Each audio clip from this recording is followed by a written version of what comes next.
guys, and welcome to my live reaction of Shokugeki no Soma. Was still do live reaction for this chapter. I'm really sorry about having no video last week.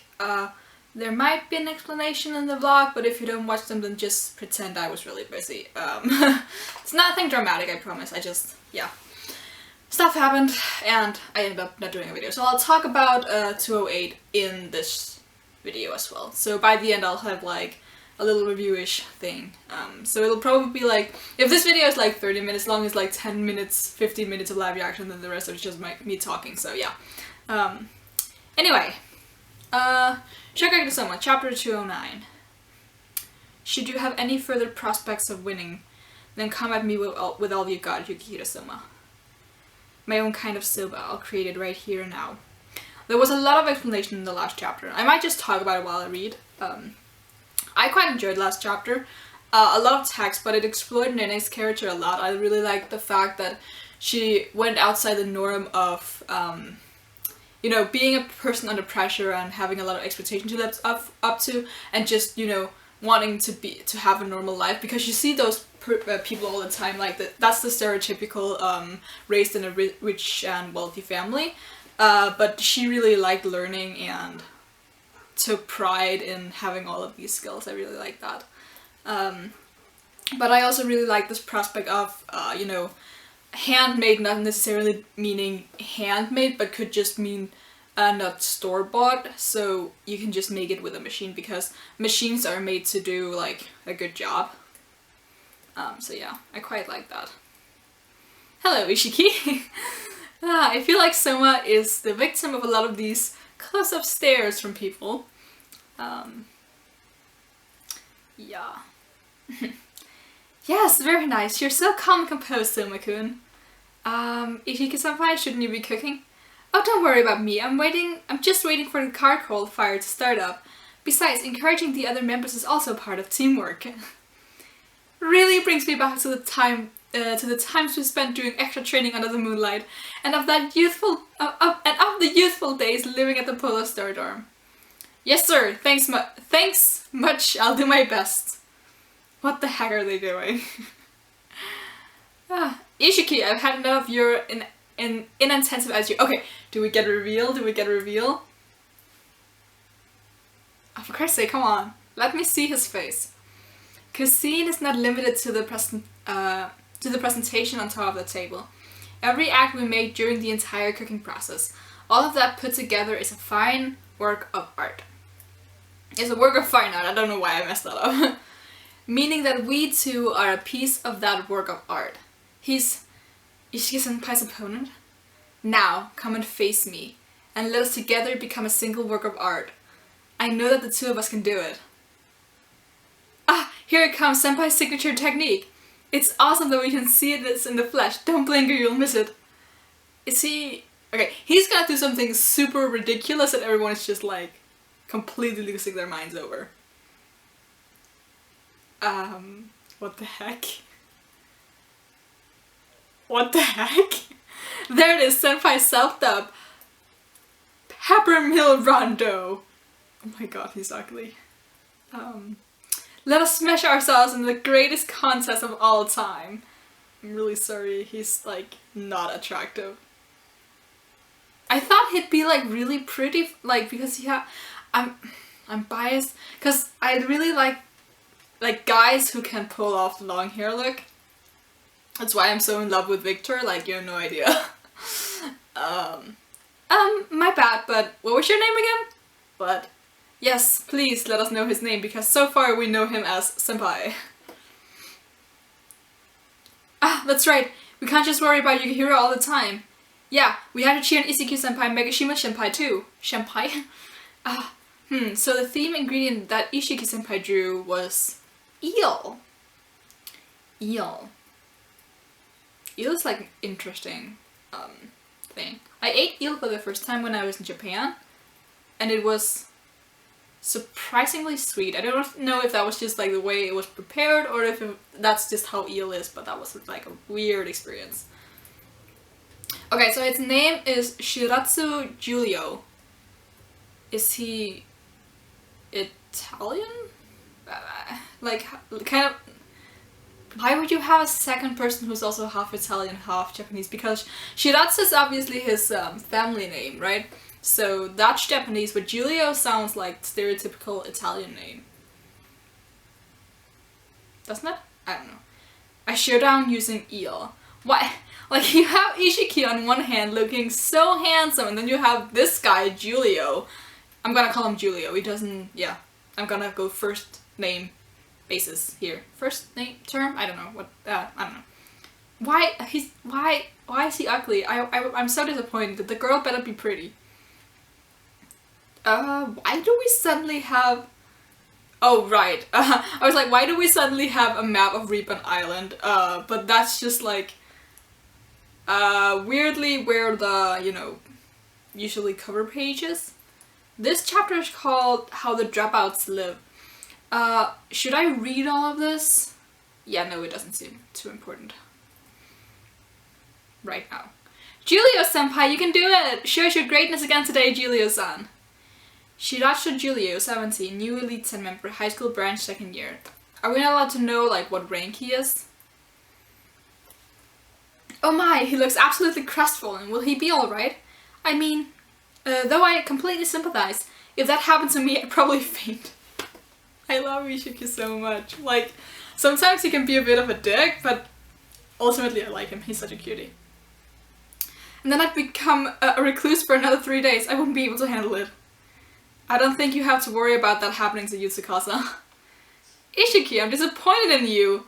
You can't even remember the name of your own classmate? Did I call Tsukasa Ishiki? I don't even remember it anymore. Rinda-senpai, you look great with your hair tied up. Oh, you think so? Please don't change the conversation topic. Again, are we not gonna see the other girl? Probably next chapter then. Fine then, I'll just have to use this match to burn my existence into your memory.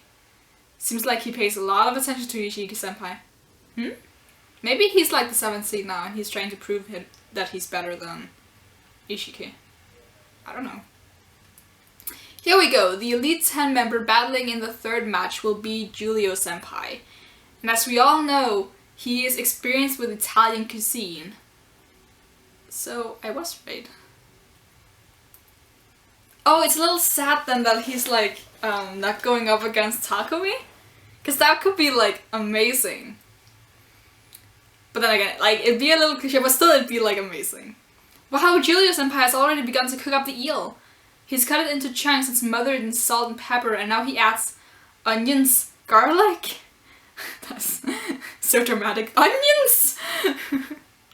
And white wine out in Rondo style. Techniques learned from his Italian education continue to burst forth. So dramatic with that white wine. The Shiratsu household. For generations they've been in charge of the meals for the Italian consulate, and so their family is famous in both Japan and Italy. His predecessor was outstanding and well received that he was even awarded a knighthood. A cook in service for his consulate. That sounds pretty amazing. There we have it. The theme is eel and the opponent is Italian? This might prove to be a very challenging battle. You go, Takumi. Oh, I could honestly look at Takumi all day. He's so pretty. Like, what the heck. This might sound surprising to the Japanese, but eel dishes are actually a big thing in Europe. Is it? Is it? Again, I've never had eel until I came to Japan. And I live in Europe. But then again, I live in weird cold Denmark, and we're weird and we don't like anything but bland food. Like, Danish food is like the worst thing ever. I shouldn't say that if you ever come to Denmark. It's good food, I promise. A good example is the eel matelot that Kurokiba Euro brought out during this election semifinals. I really want to reread Shokugeki Soma. Just cause, yeah. I always kind of want to reread something. In southern Italy especially, they have a custom of dining on eel during Natal, during Christmas. Right, okay. It's believed that the eel is the incarnation of the devil, so eating it is a type of purification.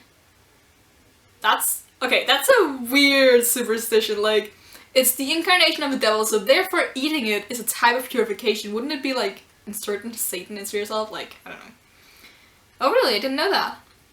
So Shiratsu Giulio most likely has a lot of confidence in his eel dishes. And the opponent Ishiki Satoshi has finally completed his preparation for the wow, I just can't speak today. For the grill. Just go ahead and try cooking without quaking in your boots at the might of Giulio senpai. Yeah, I really can't stand that girl. Like, get her out. But what's Ishiki's specialty? Oh yes, Alice just asked. Yes, okay. By the way, what kind of chef is Ishiki-san? I don't think I've really ever talked to him. I suppose Irina would know him better than me since she was in the Elite 10 Council with him. He's a super awesome guy, really reliable. It's great. Oh, but he's still a naked apron guy. A slightly older brother character, I'd say. But he doesn't really talk too much about himself. A senpai that you can't eat. Wait, what? A senpai that you can't eat? I can't understand. What is this naked apron thing that they're talking about? Oh. Anyway, judging by his chef clothing, could he be a Japanese cuisine chef? In that case, his handling of the eel should also be... I don't know about that.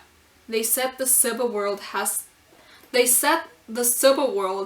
saying of 3 days cutting, 3 months rolling, 3 years kneading, right? The eel chefs have a similar saying in their world too. 3 years skewering, 8 years slicing, and a whole lifetime grilling. 8 years? A lifetime? That's unbelievable. So it's unclear whether or not that guy Ishiki holds that much skill. Oh, he probably does. Oh, I've got it. If we lose this regiment de cuisine, we could open an eel breeding farm. What is wrong with you, Ishiki? This is not the kind of thing you should be focusing on. There are ways to build a stream within a greenhouse and raise juvenile eels within it. I've heard that because of the temperature within the house, they don't enter winter hibernation, and that speeds up their growth. Why is... Okay, Ishiki. Okay. Hey, wait, this isn't the time to be thinking about stuff like that. You can revert to casual speech. Why do you always come up with these wild business ideas? Frivolously chatting in the middle of a match. You never change, always loafing around, never earnestly trying. Okay, wait, what is his business with Ishiki? I held your talent with the utmost regard. My dream was to stand side by side with you and flourish within Central. Okay, what is his deal with Ishiki? What's their history? And why doesn't Ishiki remember this guy? And yet you chose not to obey Director Asami. Why? You're a fool for not being able to understand the director's ideal. An absolute fool. Ishiki, for Christ's sake, what are you doing with that eel? He's not shaking in the slightest. Kinokuni, come on, you should say something as well. The Ishiki family's that distinguished clan's dropout. Degrade him with names like that. Okay. Dropout? That's pretty mean, but it's true, so I guess I can't do much about that. So he's like... I'll just keep reading, and then if I don't get an answer, I'll theorize. You can still laugh in the face of such humiliation? Have you no pride? You skip class and work on those farm fields all day, and you were dismissed from the 7th seat. How do you not feel miserable? And that dorm, Polar Star or whatever? If you continue to idle a lace in a place like that, you'll become good for nothing. I'm saying this for your own good. The riffraff who stay in that dorm are not the sort of people that a son of the esteemed Ishiki household should be associating with. Shiratsu-kun? Would you mind shutting up for a sec? Yes. Yes! Oh my god. He's so handsome. Like, why is that the only thing I can think of? Like, he's so handsome! Why? Oh my... Oh! Ho, ho, ho, ho. Yes. Look at that panel. Oh my god. Thumbnail right there. Holy crap. Oh my god. What the heck. Damn, boy. I don't want this chapter to end. Holy crap. He's still so ugly. You just ruined it, Giulio. Go away. Could you keep a shot? He perfectly sliced the eel open, I guess. So we have the innards on one side and then the meat on the other. What? It's as if the blood vessels that were cut had to take a moment before realizing they were cut open. Damn, it's unmistakable now. I had a feeling back then that he hadn't even shown half of his actual skill. He's got the skills of a monster. Who the heck is this guy? Yeah, this has been a mystery since we first met him. Oh my god. My goodness, never mind the insults aimed at me, but I never believed you would go so far as to insult the residents of the dorm. Alright then, I've made up my mind. I'm going to get serious, and I'm going to crush you.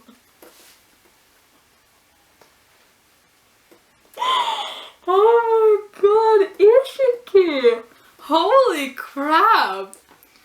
Oh, I just fell in love with you once more. Holy damn. Oh my god. I have like 3 male characters in this series that I'm just like so in love with. Takumi, Ishiki, and Tsukasa. Like, those boys, those pretty boys. Yes. Oh my god. Oh my god. I love when characters like this are like, I am going to crush you. That's the best way to say I'm going to crush you, like calm, smiling, just dangling a knife in front of you. I am going to crush you. Oh my god. Yes. Holy crap. Okay, so let's talk about this chapter and the previous one. I'm just gonna freestyle a bit. I did think a lot about the last one because I did plan to make a video, but stuff happened, so I ended up not doing it. But I'll put my thoughts into this, and yeah, I'll freestyle a little bit, but let's see what happens. So I'll cut out if I am just silent for like 3 minutes.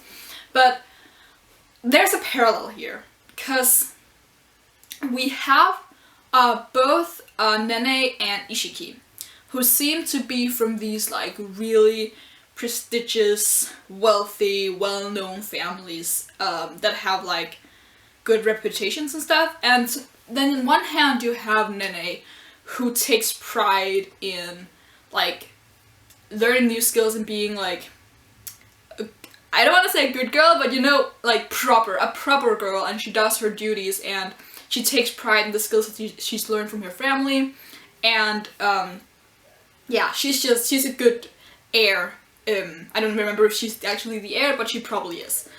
And then you have Ishiki on the other hand, who seems to be from this, like, the same sort of family, but he has been, like, neglecting his duties. He's just been doing whatever he wants. Apparently he's been skipping classes and just doing whatever. And going from the title of the chapter, what was it called again?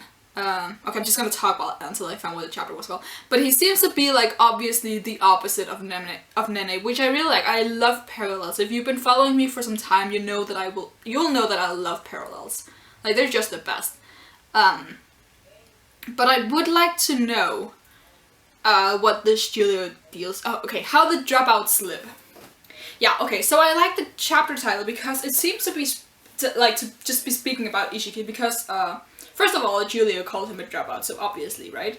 Because at first when I saw the chapter title, when I clicked on the chapter, I thought it was gonna be about the rebels and about the Polar Star Dorm. But it seems to be mostly just about Ishiki, because we see this from him a lot, and they pointed it out in this chapter as well, that he has this thing with just suddenly just finding business ideas, and we know that he does like business as well with the Polar Star Dorm vegetables that he gives to the cooking school for, I was about to say for children, but they are like older people as well. I don't think he actually sold them to them. I think he just gave them away.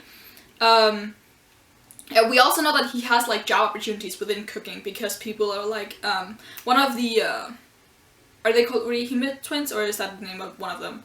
I don't know. One of the Curry twins was like, Ishiki, come join my company. I can give you a lot of money, you can just drop out of school now. And Ishiki obviously refused her, but we know that he like has these job opportunities. We know he's a good chef, like he's a 7th seed, he didn't just get there by not doing anything. So obviously he's not like a total slacker, but at the same time he probably is not living up to like his family name or whatever. Which is it's very, because the thing about Ishiki is he's not like the rebellious type, he's just the carefree type. So he probably didn't become a dropout on purpose, it just happened to be part of his personality that he just didn't give a crap about whatever it is that they wanted him to do. So it would be really, really funny if his style of cooking is very different from what his family does. So imagine, we have Giulio, who apparently is from this family who does really well in Italian and Japanese cooking, which I'm really glad that I predicted that like one page before we got the confirmation of that. But it would be really funny if like Ishiki's family were maybe well versed in, let's say, Chinese food, and he just went, well, fuck this shit, I'm gonna go Japanese style. Or maybe his family is like Japanese style, that's why he has the cooking style, because they said that from the way that he dresses he seems like a Japanese style chef, but it would be really funny if that just went against what he actually is, so he'd be like, I don't know, he does like American style cooking or something.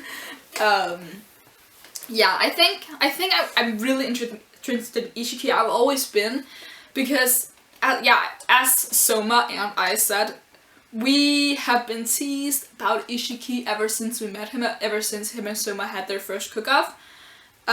Because we had Ibasaka saying, you didn't even use your specialty against him.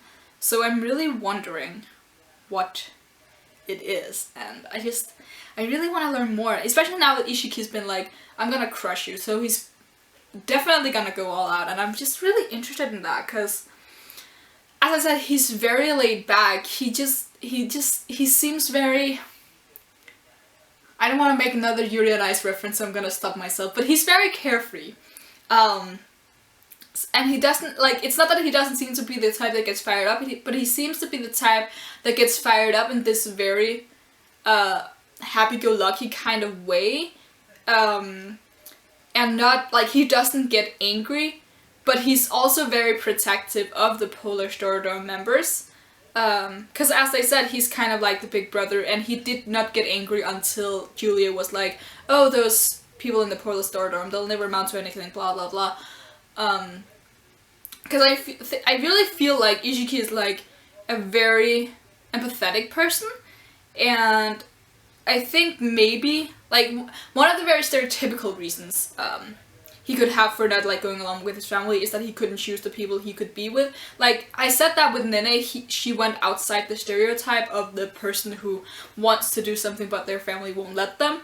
And it was greatly emphasized in the chapter as well that she wasn't like that. You had like that that text box that said, you might have thought that Nene was kind of like the person who wanted to do this and this and that, but in reality she just liked the way her life was. So I think maybe that could again parallel Ishiki, that he actually was that kind of type, but he was just, instead of being all bitter about it, he was just very carefree, so he just did whatever he wanted. And when his family was then like, okay, we don't really want you, he was just like, okay, fair enough then, I don't care.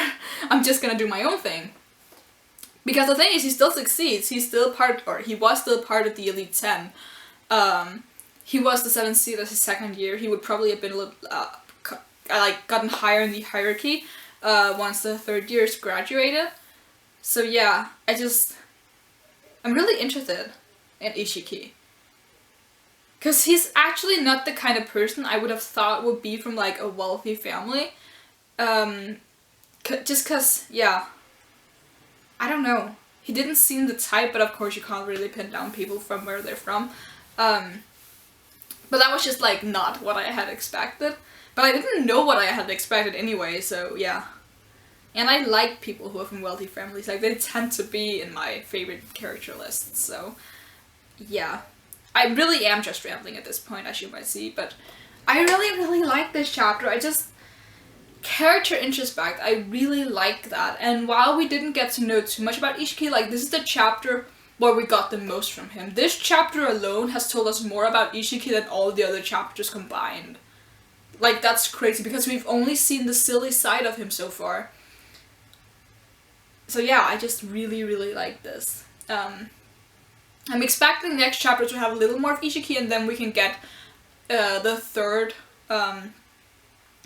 match, like what that theme is and what the last Elite 10 member looks like. Because then we've had, like, last chapter was Nene, this chapter was Ishiki, and a little bit of Giulio, and then next chapter could be Megashima and Girl. We don't know anything about. So yeah. I think I might stop talking now because I have a feeling this is getting a little long. But yeah, I really, really enjoyed this chapter. And yeah, really sorry about not having a video last week, but hopefully this video is long enough to make up for that. So you can leave a like if you like anything that I had to say, leave in the comments below what you thought of the chapter, and the previous chapter I guess, and you can subscribe if you want to see more. Until next time, bye!